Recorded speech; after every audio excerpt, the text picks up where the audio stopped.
Hello again, everyone. Truck CB Sales here with a tune-up and repair report for the Banjo Man right here in Kentucky.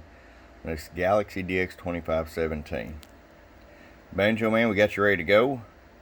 You had one LED out, so we went ahead and replaced them both because we know one wouldn't be far behind. Your passive regulator and your power supply was bad. That's why it shut off on you. This radio had never had a tune on it or alignment. Somebody just turned the modulation up. So we took care of that for you. And I tell you, that's really odd on a radio of this age because this has got the 2312 bipolars in it. So yeah, it's one of the good old radios from back in the day. So let me show what we got. Power all the way down, 5-watt slug. We set it at a 1/2 watt all the way down. That way, if you solder in an amplifier, you get full adjustability, okay? And 5 watts all the way up, which is more than plenty. 50-watt slug.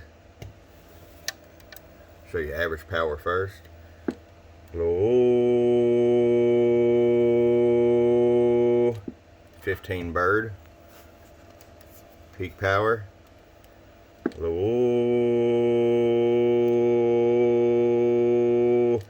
34 watts, which is really good and clean. This thing, when I first put on the spectrum analyzer, it had some spikes, aka harmonics, all across the spectrum. It's just how they come out sometimes. If you don't have a spectrum analyzer, then you never know it until your local ham operator or somebody complains that they hear you talking on the CB radio on 20 megahertz or something. Okay there, Banjo Man, I got you done. I hope you enjoy it. Your friend Truck at www.truckscbsales.com. Blah, blah.